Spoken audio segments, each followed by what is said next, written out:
I didn't come from Cane's. So I needed to embed myself in the Cane's culture. I needed to understand what did the nighttime shift do differently than the front, the AM shift. Yeah. And what I know that we don't have any cutlery, right? Because I've eaten in our restaurants, and I know that we don't have any glass, but it's important for me to see the day in and day out so that when a workers' comp claim comes in, is it even potentially feasible that that injury happened? Welcome to The Defense Never Rests with Morgan and Akins, your monthly dose of uncommon sense about all things legal and some that are not. Hi, everyone. Welcome to this episode of The Defense Never Rests. Now I'm joined by my new favorite co-host, Melissa. Hi, Melissa. Hello. I'm very happy to have the title. Thank you. So today I'm excited we have on LaToya Lee, and she's a claims director at Raising Cane's Chicken. And I don't know how many of you have tried Raising Cane's or have Raising Cane's by you. We don't have it yet by us, but it's coming. It sounds like just an incredible brand, incredible restaurants with great energy, and like LaToya just really brings forward that energy, don't you think, Melissa? She's a true team player for the brand. You can tell that she really loves it. And be forewarned, if you are listening to this hungry, you're going to be in trouble. Yes. You might want to get a snack before. You might want to have a snack. Yeah. So with that, let's bring her in.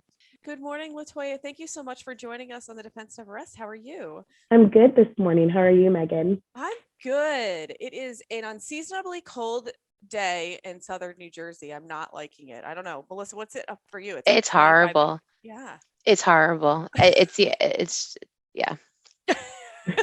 Like, I was at my kids' lacrosse game on Sunday night and it snowed. I was like, what is going on here? It's spring. It's not supposed to snow. No, I know. It's craziness. But we're not here to talk about the weather. We're here to talk about you. So, you and I talked like a few weeks ago, and we just had an awesome conversation. And I'm going to divulge a little bit of our conversation just so our listeners can get an idea of you. So we probably spent, 15-20 minutes talking about cleaning our house for cleaning ladies and our family's disdain for that. So we really connected. I do the same thing. See? It's like an hour before I clean. Yeah. My husband shakes his head, but you have to. You want to be presentable. Well, it's funny because my house cleaner, Janet, she's been with us for many years, and she came yesterday. And so yesterday morning, I was telling my kids before I sent them off, I'm like, pick the stuff up under your bed, make your bed. Janet's going to think that we are like heathens and slobs. Like, and she goes, Mom, Miss Janet knows us. She knows we're not slobs. And I'm like, I can't tell. So she's like, she like trots up the steps and makes her bed. She's like, this woman is nuts. Like, why are you doing all of this if you have someone come clean? I'm like, literally cleaning the counter. She's like, what is the purpose of you cleaning if Janet cleans? I'm like, I need to make it clean so she doesn't think that we're dirty. She's like, whatever, I don't get it. I'm going to school. So well, one day she'll understand. One day she'll understand. Janet's got to get to the stuff that you can't get to. That's exactly right. I can wipe down a counter. Like, I can handle that. Like, but I don't do the baseboards or the blinds. Like, you got to the nooks and crannies. Yeah. She does. She's phenomenal. Yeah, she's like phenomenal. My 9-year-old is a collector, if you will, of all things. So she has all her things. Every surface in her room is covered in her treasures. Stuff. Yeah. And I'm like, can you just like consolidate it so they, like they can. She's like, but why? Like, why can they just not touch my stuff? I'm like, no. Can you have Are you going to clean all the dust off? Yeah, exactly. Probably not. No, she's like, dust. I don't even know what dust is. It's fine. My daughter has probably 45 snow globes, that. Oh, geez. Snow's on top and inside. Yes. Anyway, so LaToya, you are the director of claims at Raising Cane's Chicken. Yes. And why don't you tell us a little bit about Raising Cane's, because we don't have, you are coming We're to Philly area, and I'm We super are. excited. Awesome. We but- are. So Raising Cane's, yeah. So Raising Cane's is a fast casual quick service restaurant. We have basically 4 menu items. We have chicken fingers, French fries, coleslaw, and Texas toast. We have a special sauce known as cane sauce. And we make our own fresh hand squeezed lemonade every day, as well as iced tea. It's phenomenal. It's our one love. We focus on quality food, focus on fun, cool culture, and an amazing atmosphere. We have disco balls in every restaurant. We play music. Our crew members wear shorts. I mean, it's just Fun. a fun, cool place to work. And yeah, so that's what we are. We originated out of Baton Rouge, Louisiana, and now we have over 600 restaurants, and we are on a trajectory of growth like nobody's business. I've been with the organization about 6.5 years, and I think we were at 240 something restaurants when I started. And now we are slated for 2022 to open 100 restaurants in 1 year. So it's we are rocking and rolling. We are entering several new states, Philadelphia being one of them. I think we make our footprint in Philly late April, beginning of May sometime. And we're moving into Florida, uncharted waters for us. We're moving into Tennessee. I mean, we have so many new states that we are so excited to make our footprint in. We have a food truck that left a couple weeks ago that finally made it to Philadelphia. We drove it from wherever it was to Philadelphia to kind of get the public excited. That's cool. and You'll so, test it out a little bit. Test it out, and it's phenomenal. I mean, I'm a bit partial, but you know, I have friends in the industry, and I do think that we do it right. We figured it out, and it's our one love. I love it. And I want to touch on the growth in a little bit, but I first want to talk about like it seems like you really found this like unicorn for yourself. So I did. I did. It's funny. I started as a baby adjuster at Geico Insurance after I graduated college. I went to SIU C in Carbondale, Illinois. I'm from Illinois. And so I went to college, and after college, I graduated and moved home with my parents for a year. And I'm the youngest of 5. And so all my siblings had graduated from college well before me and living their beautiful lives. And I came home, and I remember distinctly talking to my parents at our kitchen table. And I was like, I'm bored. Like, I've lived in my apartment for a year. My lease is ending. I was working for an advertising company that did national advertising for the white and yellow pages of a phone book, if you can believe that. And I was bored. The relic. I was bored, and I was single, and I had this apartment with the lease ending. And my dad, who God rest his soul, he was very much like, well, do a pros and cons list. You have your eldest brother and only brother that lives in Atlanta, Georgia, and 3 of your sisters, your only 3 sisters, live in Dallas, Texas. You've been accustomed to going to Dallas since you were very young, and you know you have sisters that are there, and make a choice about where you want to go. And I'm like, okay. So I did a pros and cons list, and I ended up in Dallas. And shortly after I moved to Dallas, my sister's best friend that worked for Progressive Insurance was like, hey, you could be an adjuster. I'm like, what's an adjuster? I went to school for industrial design with a minor in art history. So I didn't know anything about insurance. I mean, I know that we had State Farm because I wrecked my dad's car, and he told me that State Farm rates were going to go through the roof. So I knew about State Farm, but that's about the knowledge and experience that I had within insurance was like this big. And so I interviewed with Geico and was with Geico for a long time, and stretched my wings and moved to a couple non-standard insurance companies dealing with high risk drivers, and got some litigation under my belt, did some litigation at some of the insurance companies I did, and worked my way into management. And it's funny, a funny story. My now husband and I were looking for a trip, like a weekend getaway. And I was on my laptop looking for flights to Miami. This is like 2015 and beginning of 2015. And there was like a little Indeed pop up, and it was like Raising Cane's chicken fingers. And for reference, where I lived at the time, around the corner, there was a Raising Cane's. And I had loved it. My sister loved it. I had already been introduced to the brand. I already knew what the product was. I knew my go-to, like how I liked my food there. And so I was like, let me take a look at that.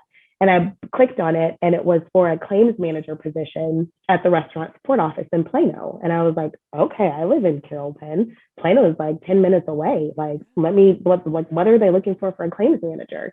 And so it literally lists everything that I was doing at my insurance job. It like literally a line word for word, except it took out auto insurance and auto claims and replaced it with like risk and workers' comp and general liability and property damage. And I'm like, okay, I know property damage, because the people on the roadway don't keep their cars on the roadway. They run over other people and do all the things. So I'm like, I feel like I could do this. Right. And so I applied. And 6.5 years later, here I am.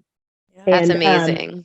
it is my unicorn. You know, I'm an insurance claims person through and through. And so bringing my passion for insurance and claims into such a fun industry, a fun organization is like a unicorn for me. How many people get to wake up and be excited to go to their job every day? Yeah, it's just chicken fingers, and yeah, we have, you know, like French fries and toast, but it's so much more than that.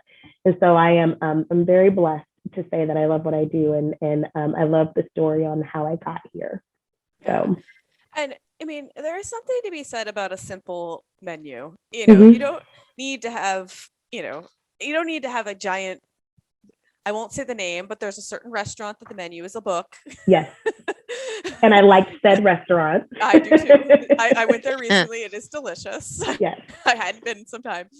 But like my and I don't remember if you and I talked about this, but my family has a restaurant. Yes, we did. And we just have hot dogs, hamburgers, cheeseburgers, and like chocolate milk and chips. Oh man. Not even fries. Oh And man. it's been like the same menu since 1928, and we have like a hot pepper relish. That's our Oh. signature thing. And if there's something to be said about keeping it simple and doing it well with what you do. Yes, I can agree with that. You know, it's funny because anywhere I go, if I'm traveling or even just, picking my kids up from school, and I am in Cane's wear, and that's one thing, I'm always branded. I got a backpack that says Cane's. I got 2 jackets behind me that say Cane's. I mean, my kids wear Cane's t-shirts. We have drank the sauce, and we're part of the Cane's cult. But to your point, it is. I mean, don't get me wrong. I love said restaurants that have tons of menu options, but it's really kind of nice to go into a location, into a restaurant, and not be overwhelmed with the amount of things on the menu. And also, it gives us the opportunity to do one thing really well, which is cook quality chicken finger meals. And that's our focus. And when you have a fully focused menu like that, you get to not necessarily tweak the menu, but get it right every time. And that's kind of where we pride ourselves. So yes, I would agree. I love all the other stuff on other folks' menus, but there is something to be said about a very focused menu.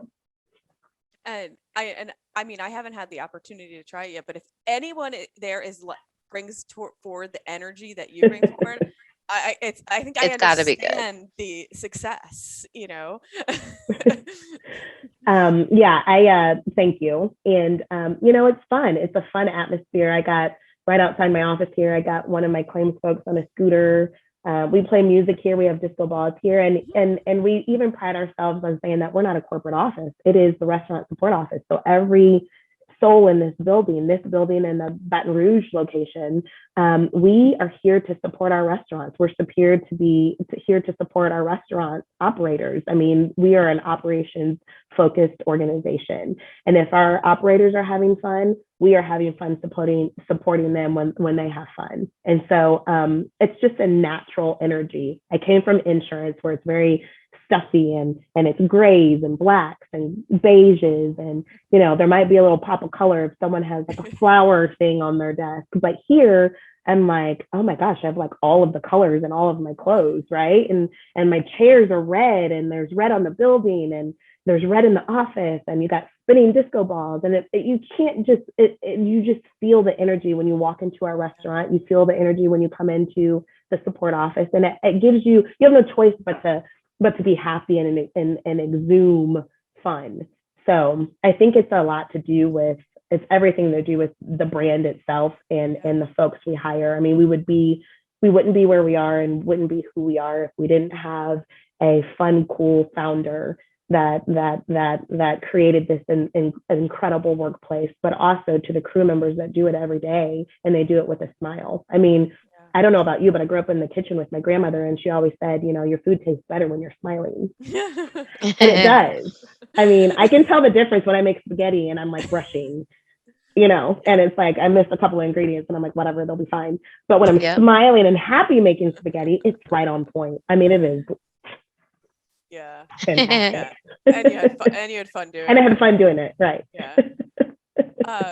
And I'm glad that you mentioned your founder. Is your founder, really involved in, obviously involved in the growth, but like hands-on? 100%. I mean, Todd Graves is our CEO and founder. And, you can see him in the office anytime. I mean, I've ridden on the elevators numerous times with him. I've seen him when I go to the Baton Rouge support office.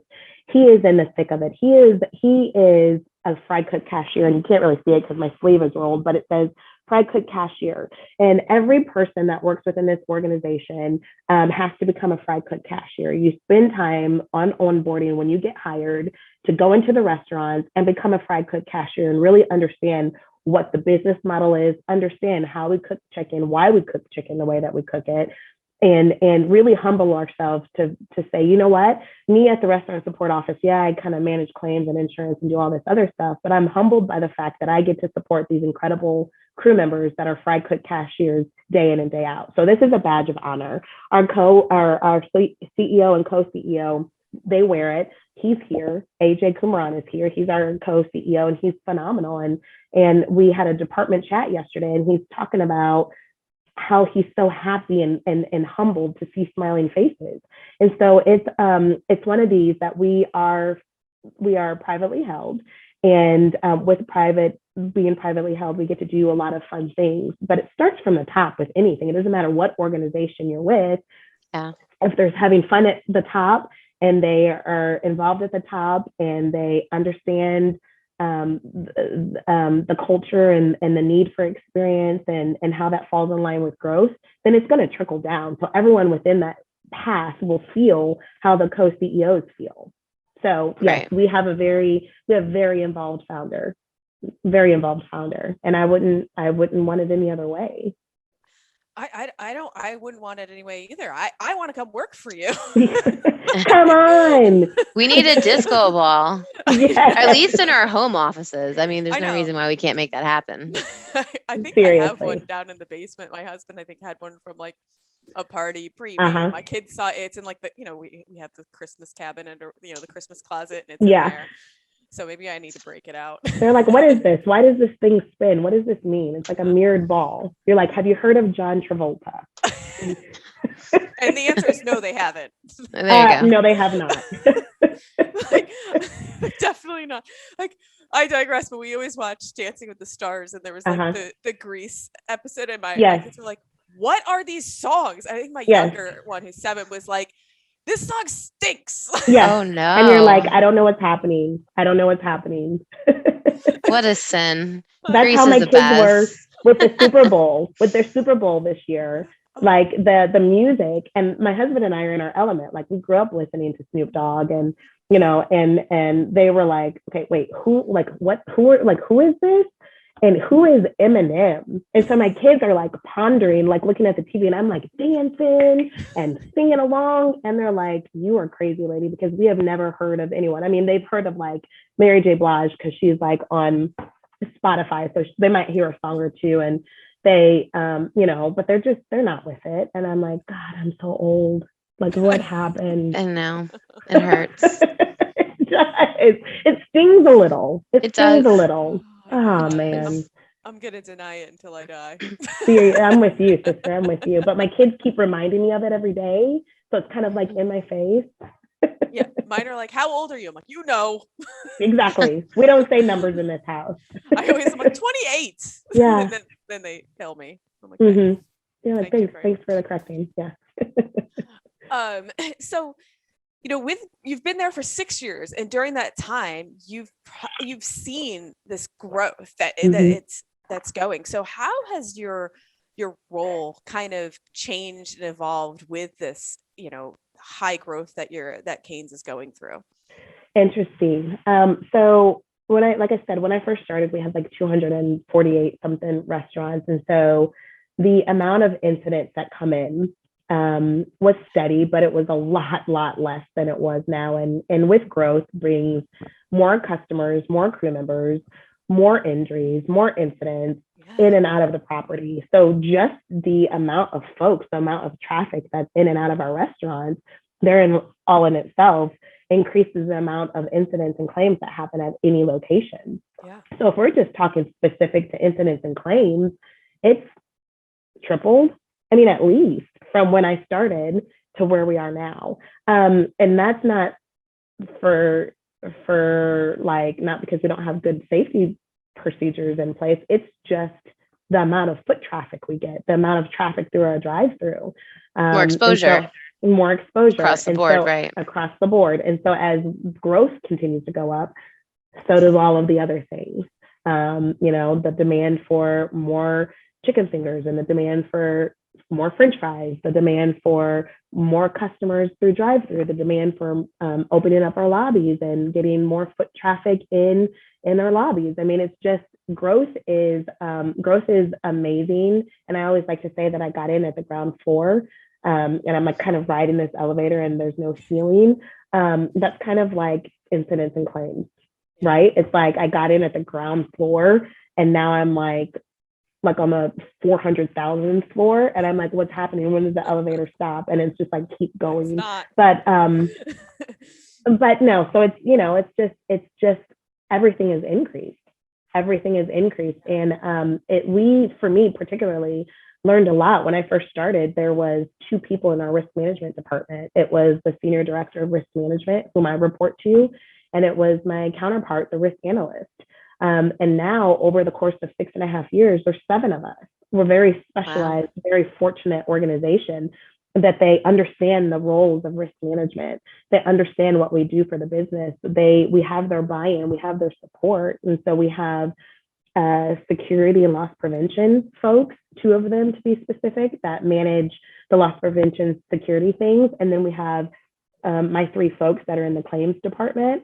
And then you have myself and my senior director of risk. And so we are very fortunate that we have been able to kind of grow our department based on growth. And you've probably got to build your department though. And that is beautiful because you got to build it with people that like work with you and work well with it, and people that you like. Yes. And thankfully, we were never in a hurry to do it. So my boss, David Rydeen, is a visionary. And when I first started, he always told me kind of what his dream was for our risk management team. And it was kind of hard for me, right? Because I was still in the thick of claims and managing adjusters that dealt with really significant auto injuries. And so for me, coming here was like a breath of fresh air, because I was like, oh my gosh, there's like work-life balance and there's like color, and I'm still trying to figure out why people are wearing shorts, that sort of thing. And he had this kind of vision of what he thought a risk management company, or risk management department for this organization might look like over a 5 to 7 year kind of course. He has, 20, 30 years of risk and insurance background. So he has a wealth of knowledge, and he came from Papa John's restaurants. And so where he was a risk person of one. So he really kind of had this vision. And what was really great is that he gave myself the opportunity to build out this claims team. and not the claims team that I was like specifically looking for, that I thought in my mind. I wasn't looking for insurance adjusters, right? I wasn't looking necessarily for me or someone that's been in insurance. I was looking for someone that was passionate about the brand, particularly starting from within. Is there anyone at the restaurant level that has already drank the cane sauce, that that lives and dies, so to speak, for the brand, and exudes the culture? Those are the folks that I was looking for. And that's how I got my first person. And she's now my assistant claims manager, but she came in as a claims coordinator, and she's been with Raising Cane's for 10 years. And she started in a restaurant when she was in high school, and she's continued to work through college. And I plucked her after college. And she's been with me five years. And so for me, to your point, the really special thing about this is taking my time and picking people that I knew would be the right culture fit. I could have taken an adjuster and to explain the day to day, and they would have gotten it like that because that's what they do. But to me, it was more important about culturally aligning the right person to our culture and understanding that we do things different, and why we may not be on the hook for this particular said claim. We do the right thing because it's about retention. It's about the bad experience that someone might have had. So we may not be legally liable for what's happened in our restaurant, but we're going to take care of our customer and crew. That's very difficult to find someone to understand that, and that also is not a taught behavior. It's something that's inherent in you. And so I found that 3 times over. And so to your point of taking your time and building this department, I got to do that. So over 6.5 years, I've been able to take my time and thankfully have people in place to help sustain the growth. Yeah. And also I can't not mention this, but that, your assistant claims manager, I think it just speaks so well to her character. And that's probably how you built out the rest of your team. Like, she started this as a high school job, yep. And committed to the high school, like committed to that job through college. Like, that is absolutely somebody you want on your team. Like, talk 100%. about like drinking the sauce, and then, but it's just a very good character, that, it wasn't a teenage, like teenagers can take jobs and leave them, and they can work on them 2 weeks and quit, or, they go to college and they might come back and work, on summer break or whatever, but she stuck it all through. So, and then you saw it too. So I love that. I love hearing that. She also is the person that would go to when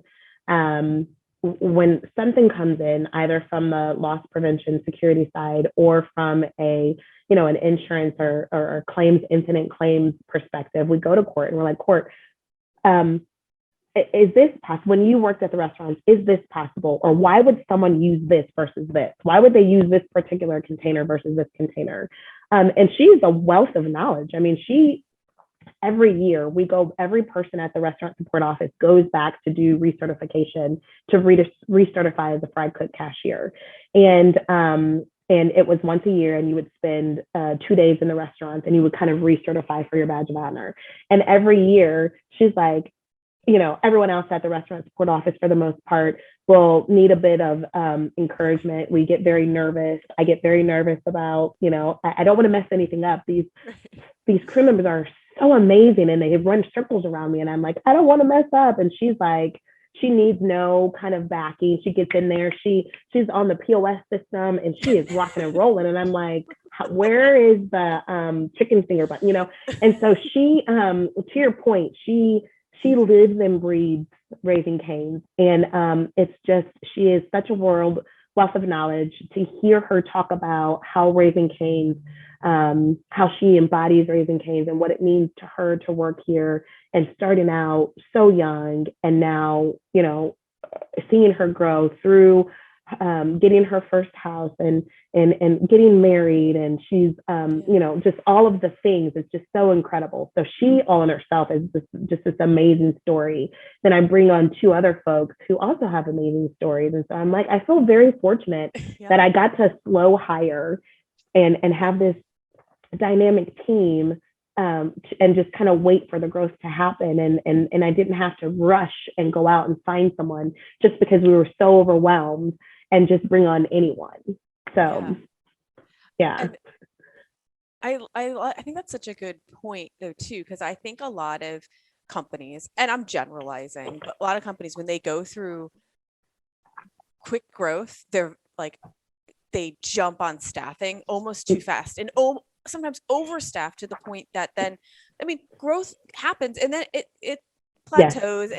And so then sometimes they find themselves that they're overstaffed and then they have to let people go, or, and so that's kind of the slow process. It seems like it's more logical and it works a little bit better. Well, and also to your point, I mean, we spend a great deal in time of onboarding, making sure that people know where the copy machine is and making sure they know where the coffee machine is. And it's rudimentary, right? It's kind of like, oh, why would they do that? It's because we want to ensure that you feel comfortable and confident. We onboard you for 3 months. This is not, and then this is all the way up to our co-CEOs, is like, it's very important that everyone has a good experience when they're entering this organization for the first time and learning their role. Because if you hear from people that leave industries or organizations and you ask them why, it's like, well, I feel like I was just thrown to the wolves and I didn't have any training, I didn't have any support. We don't want that. We want this to be a lifetime organization for you, for our crew members, for me, for my claims team. I want them to stay forever, right? And to get them to do that is to make sure that we give them the tools to be successful. You give them the opportunity to ask the questions before they dive in. You introduce them slowly into the whatever it is department that they're working in. You introduce them to the folks that they would be working closely with in other departments. You allow them to be great. So when they sit down and they're doing their role, whatever the said role is for the first time, they feel confident, they feel like they know what they're doing, and they feel like they've been set up for success. Yeah. And I think Canes is so unique because you get your badge of honor and they train you on all these different jobs that you might not ever do again. But Correct.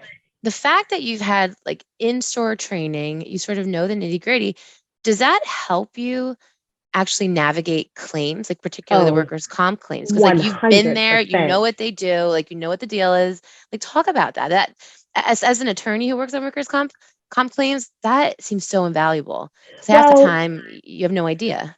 Correct. And for me, from my perspective, right, a claim is a claim. It doesn't matter what line of coverage it is, may that be workers' comp or an auto accident. The way you handle the claim from start to finish is really the same.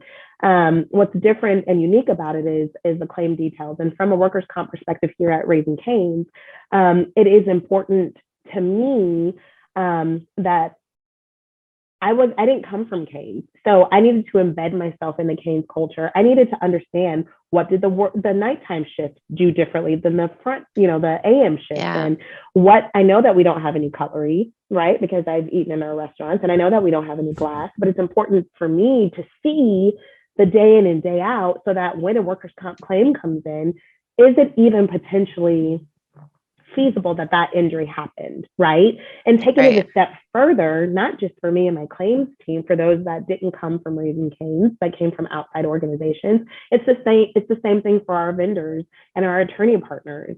When we onboard a new attorney that's handling, defense work for premise liability or workers' comp, I take them into the restaurant. Like, how can they properly defend a case if they don't even know what the day-to-day infrastructure looks like? Right. So we take them to a local restaurant, and I get to allow them to see this amazing operation, hear the lingo, right? And see it in motion and talk to the crew members and talk to the managers on that are working that shift that day and see holistically, okay, from start to finish, this is what happens. And if someone comes in and says, they cut their mouth on glass, well, that's not possible. We have no glass in the restaurant. So it's in addition to the claims team and all of risk, it goes a step further with vendor partners and our attorney partners, because they too are helping us defend these claims. And we're not gonna, we pay when we need to pay, right? We take care of our crew members, we take care of our customers and our crew, but we also need to make sure that we're being smart and diligent and properly handling these claims. And part of that is the extension of the brands. Our attorneys and, like I said, our vendor partners understand what we are, who we are as an organization, how we do business, and why we do the business the way that we do.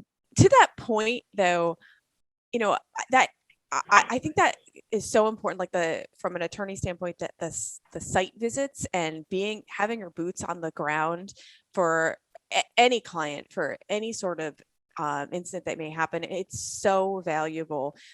And when you're talking about, bringing, your attorney partners on, I remember I used to work for one client that was a restaurant, and going there to that restaurant so many times just to understand how the operation works.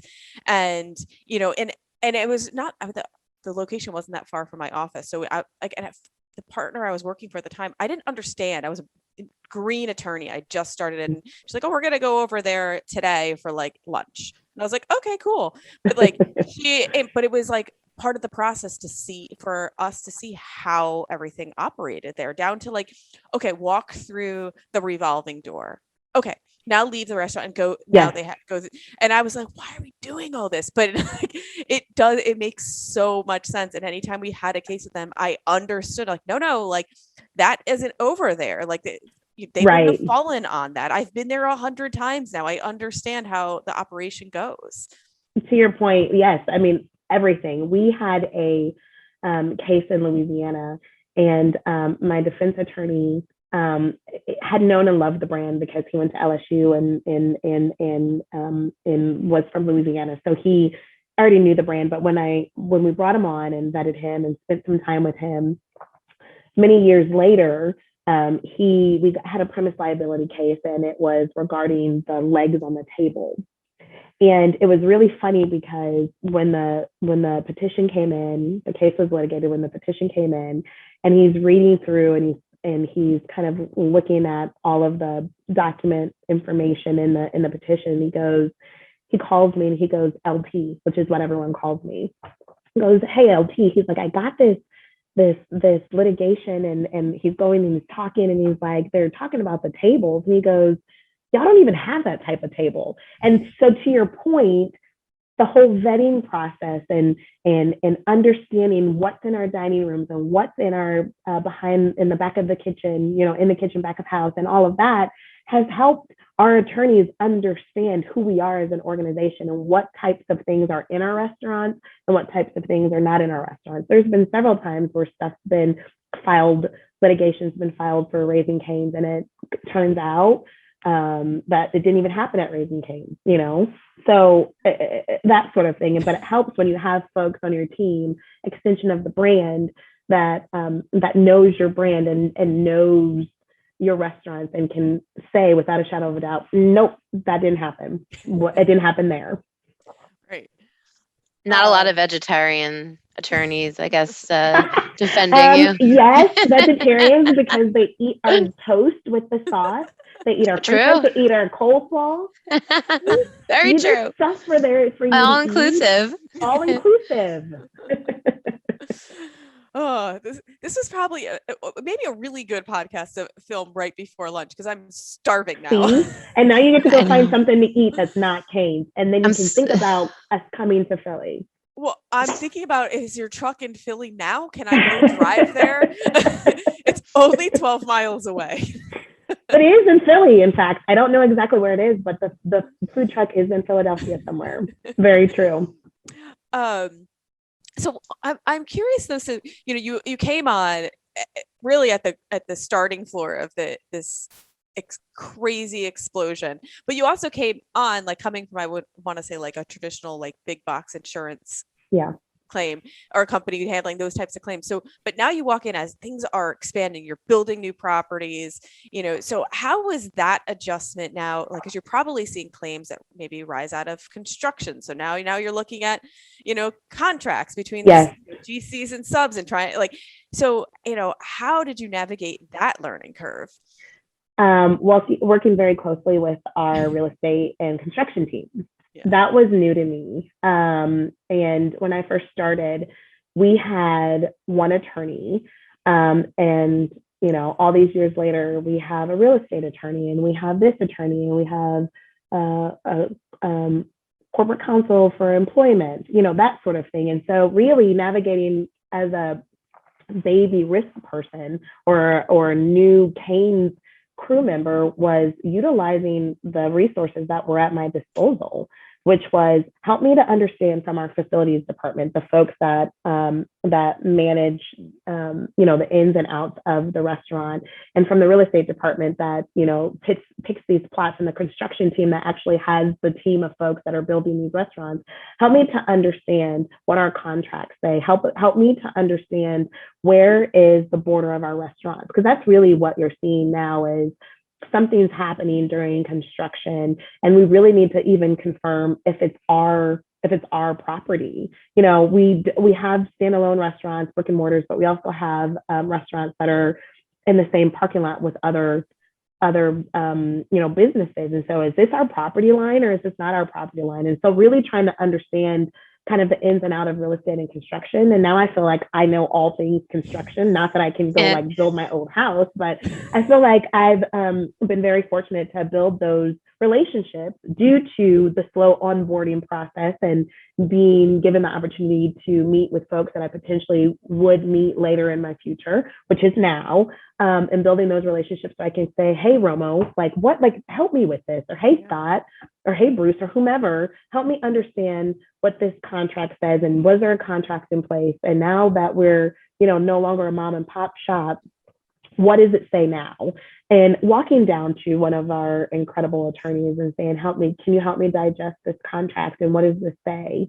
And so that's kind of how I navigated. Before it was lots of, I'm nervous. I know how to read a contract, but I don't really know what it means. And let me get some help with this. And now it's like, oh, I feel like I'm a pro. I got all these extra hands all over the place at my disposal. So I'm looping in this person, and we're meeting and we're talking about it. I'm no fool. I'm not recreating the wheel. I'm using the wheel that was created before me, and I'm just bringing in the key players. Yeah, and that's super smart. And there should be more of that. It drives me crazy when people just try to recreate the wheel when you have things at your disposal. Even from a comp perspective, I don't do comp. Melissa does comp. If I have a question, I am not going to research it to death on my own. I'm going to ask Melissa or one of my other, colleagues that's what they know. Exactly. I mean, litigation claims, it's all a team sport. No one knows everything. Correct. And people have different expertise. So it's like you said, you have to do that because then you're going to get the best result. 100%. 100%.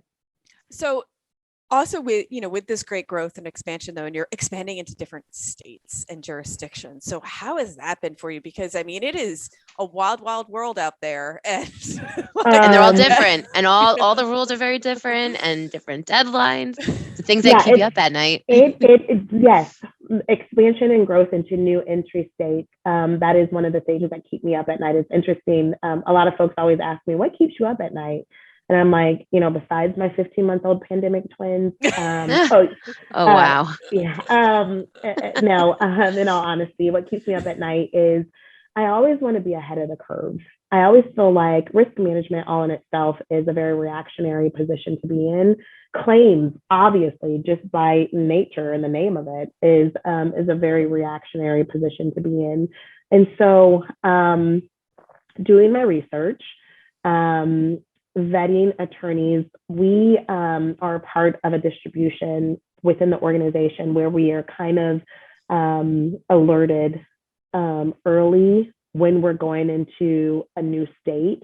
And that is my cue to start jumping on the horn with my attorneys, my vendor partners. If I don't have an attorney for that location, or reaching out to my colleagues, I'll call, Steve with Chick-fil-A, or I'll call Britt Warwick with Texas Roadhouse, or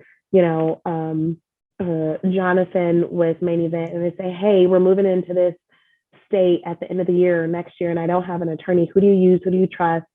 And then I start making those connections based on whom I trust in the industry to help me navigate. Okay, tell me about this state.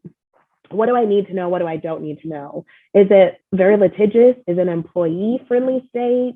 Am I going to be like drowning in litigation? Like, how is it with workers' comp and premise liability? Is it like, is there a lot of it? Like, just tell me the ins and outs. And that's kind of how I navigate the new states. I mean, when I was brought on in 2015, I was specifically brought on because we were moving into California. That we have never been in California. And we were opening 5 new restaurants in California. And that's one thing about Raising Cane's is we don't just open a cute little restaurant here in a new state and hope that it, sink or swim and like pray that it like swims and we do well. We saturate the market. That's one thing that's also unique about our growth is like we do this kind of saturation of market. Our real estate folks are genius. They spend years thinking about the trajectory of our growth and where we're going, and they research it and have all these business deals. So we have locations all over the map in one particular state. And so, yeah, I use my friends. I do a little bit of research, but to your point and what I've said, I'm not going to recreate the wheel. There are people that know this state and defend claims in this state for a living. I'm not going to pretend like I am like super smart and can just figure it out by Googling it. I'm going to call said person and say, I need some help. We're moving into Tennessee at the end of the year. We've never been in Tennessee. It's a brand new state. What do I need to know about Tennessee? Who are my friends? What vendor partners do I need to have? And I use my resources. Yeah. Well, it's shameless plug. We're in Tennessee too. Ooh. Talk after the podcast. Yeah. We're not recording.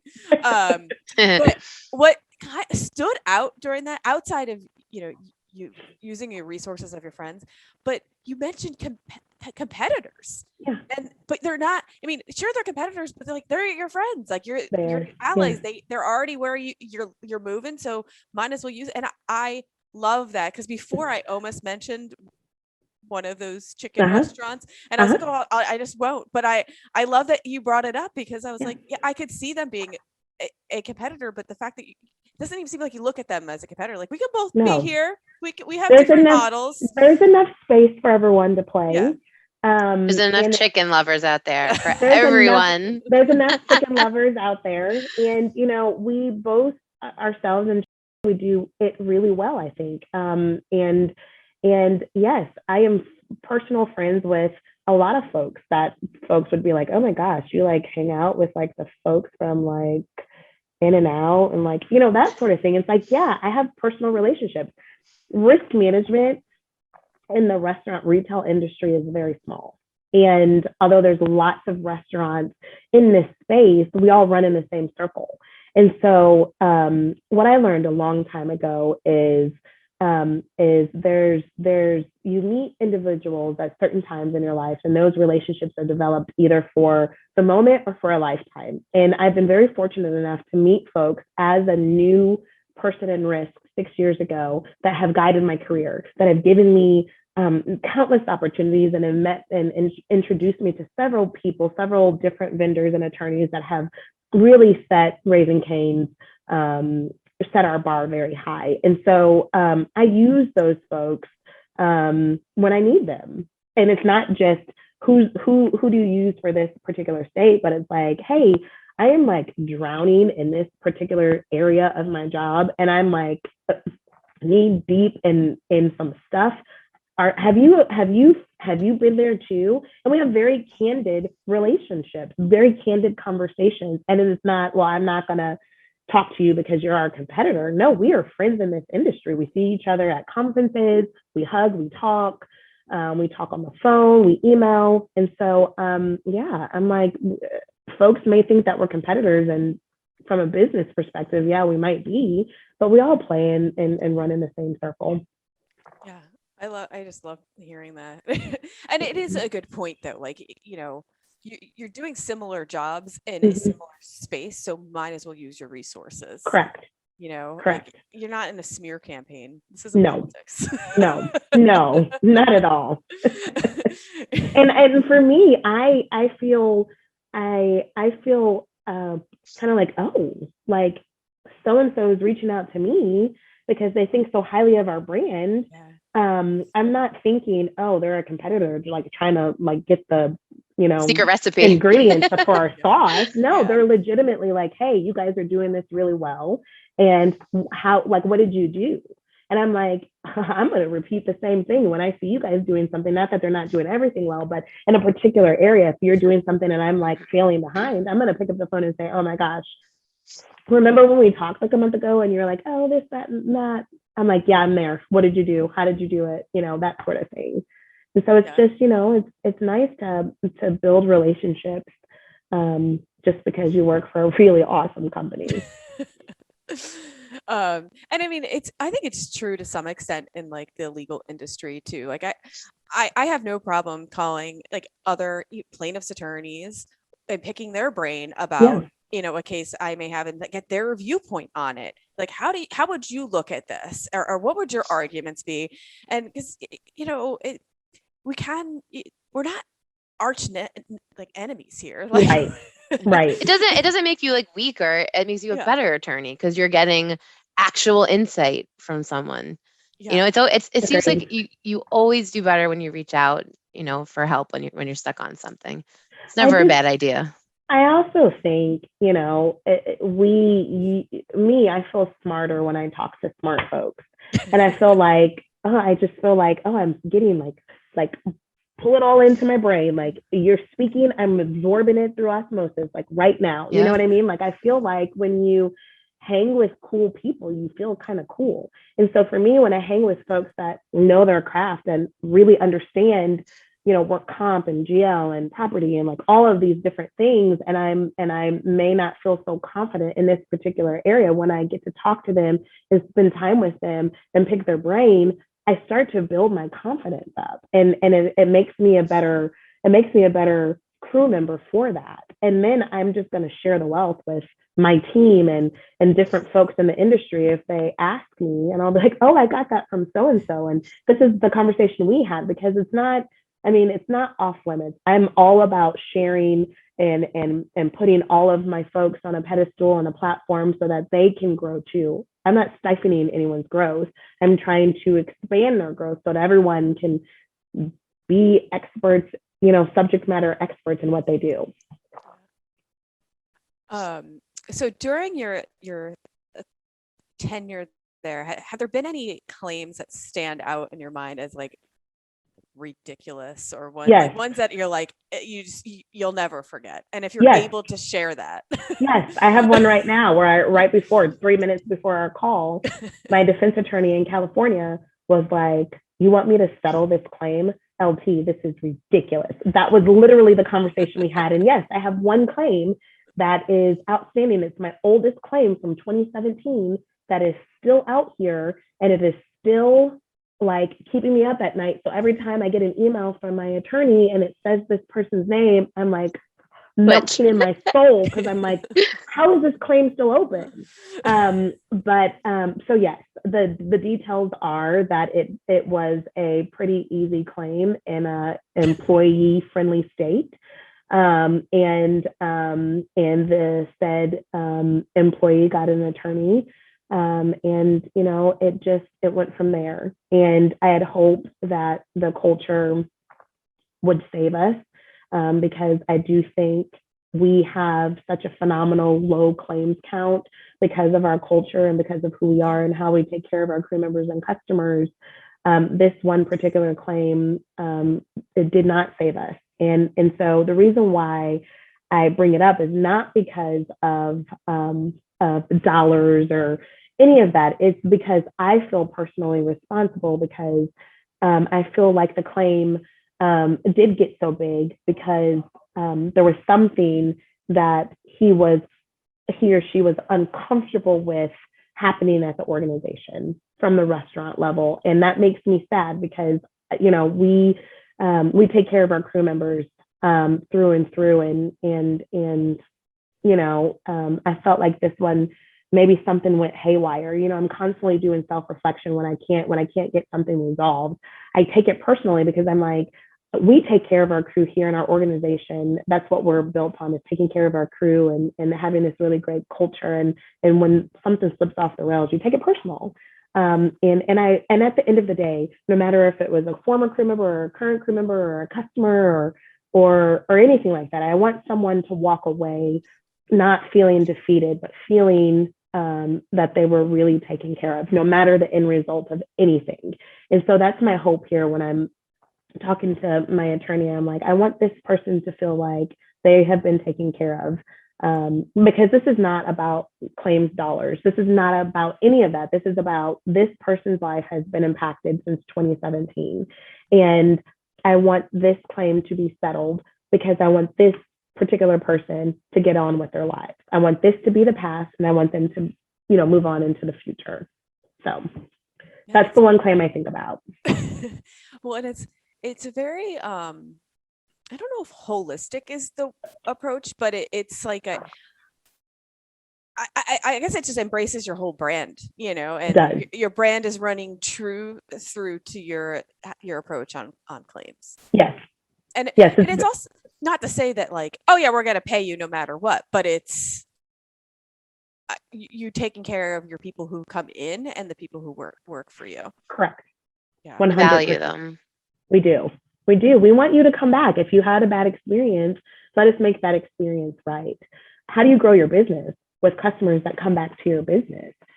We're all about retention, and part of that retention plays into our culture.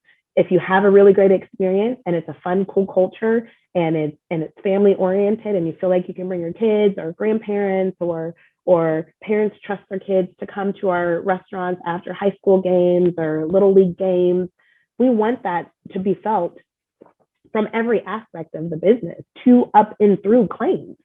So yes, it is part of this whole holistic approach that it's embedded, the claims handling, the risk management, the safety, security, all of that within risk management encompasses all of the brand, the image, the culture, and who we stand for and what we are. Yeah, I love it. And it reminds me of a case I had once with another client that is a known brand. Yeah. And it was an issue that they had internally with an employee. And what happened in the end was they're like, look, like you are not a good fit at this location, but we want to keep you on the team. So here's 6 other locations. Right. I think you'll be a better fit at, we don't want to lose you. So, why don't we move you over to this other location? And I was like, that I appreciated that so much from them, because it wasn't like, we're not mad that this happened. We're just going to try to work with it and find a solution. Correct. Yeah. I mean, and that's a brilliant solution. We've done that before in the past as well. If it was not all personalities mesh well, and that's okay. We want you to feel comfortable and confident where you work. We never want to put anyone in a situation where they might feel uncomfortable for whatever rhyme or reason. So our crew relations department, which is our human resources department, are a phenomenal group of folks. And they work with crew members day in and day out and making sure that they feel confident. And part of that is we have moved a crew member specifically due to a workers' comp incident where, and it was more from the standpoint of the injury and the restaurant being too far, not necessarily an issue with like personalities or anything. And we did move that crew member to be closer to his parents' house because that's where he resided, and it was easier for him to get to and from work versus across the way. So yeah, I love it. So we're just about out of time, but I love to ask this question. Yeah. Melissa knows it because she hears me asking it all the time. The burning question. Well, this one isn't super burning. But lukewarm question.